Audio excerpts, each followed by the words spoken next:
You're born into a life where your entire existence revolves around animals that actively hate you in a desert that's basically trying to kill you the moment you take your first breath. Welcome to being a goat herder in ancient Arabia, where the only thing more stubborn than your livestock is your complete inability to escape them. Let's start at the beginning.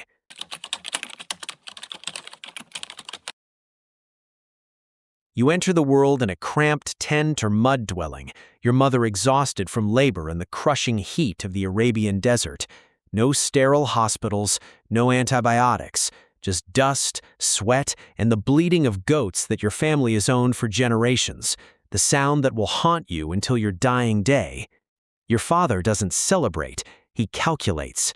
Another pair of hands, another body to tend the herd. By the time you're old enough to understand language, you're already being sized up for your role in life. There is no question of what you'll become. There is no application process.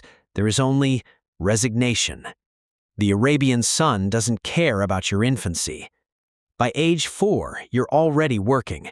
While children in wealthier families learn to read or play, you're learning the names of individual goats and hating every single one of them. These creatures are deceptive. They appear fragile, almost cute. They're actually small, furry demons engineered to test your patience across a barren wasteland. The heat is incomprehensible to anyone who hasn't experienced it. We're talking 120 degrees Fahrenheit by mid-morning. Your lips crack, your tongue swells, water is rationed like currency, and you don't have much of either.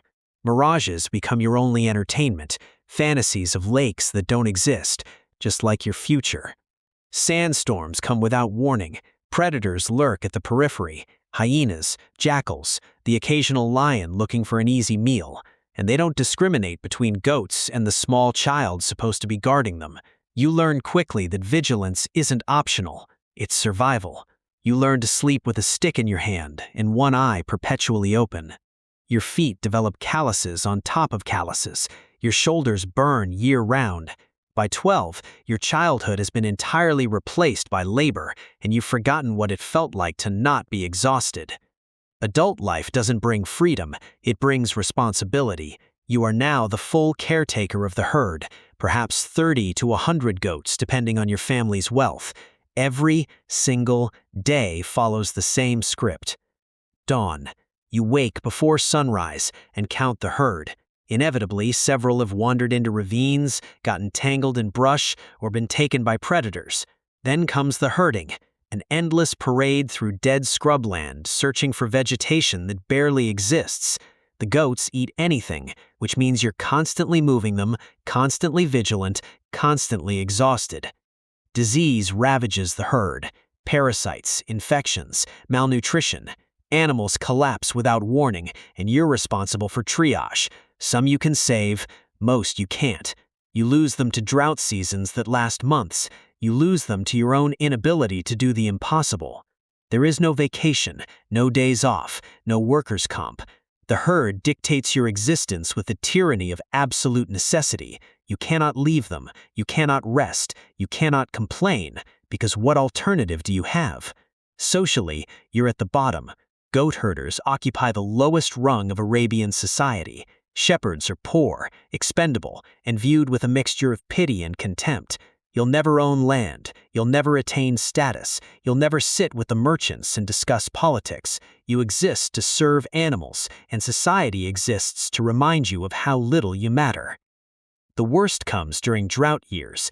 These aren't aberrations, they're predictable nightmares that hit like clockwork. A drought doesn't just test you, it destroys everything. The vegetation vanishes, the water sources dry up, your herd begins to starve in real time. You watch them weaken, you feel their ribs, you hear their desperate bleating grow weaker each day, and there's nothing, absolutely nothing you can do about it.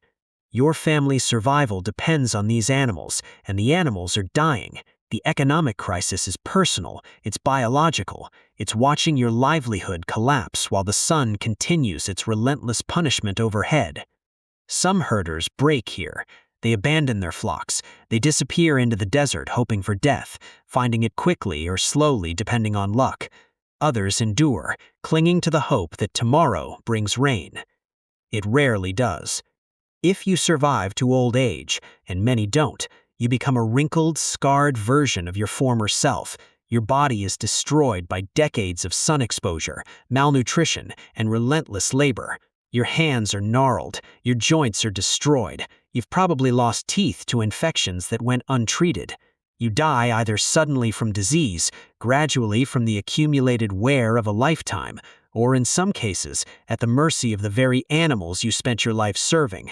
A goat herder's death is rarely dignified, it's rarely mourned, it's simply the ending to a life already forgotten. Your children inherit the herd, inherit the same hell, and the cycle continues unbroken across generations. If you think life as a goat herder in ancient Arabia was brutal, imagine what stories are still untold, the lives of those whose suffering was so complete they left almost no historical record. Subscribe, share, and join us as we drag more hidden lives out of the shadows, because suffering deserves an audience, and history belongs to everyone bold enough to look.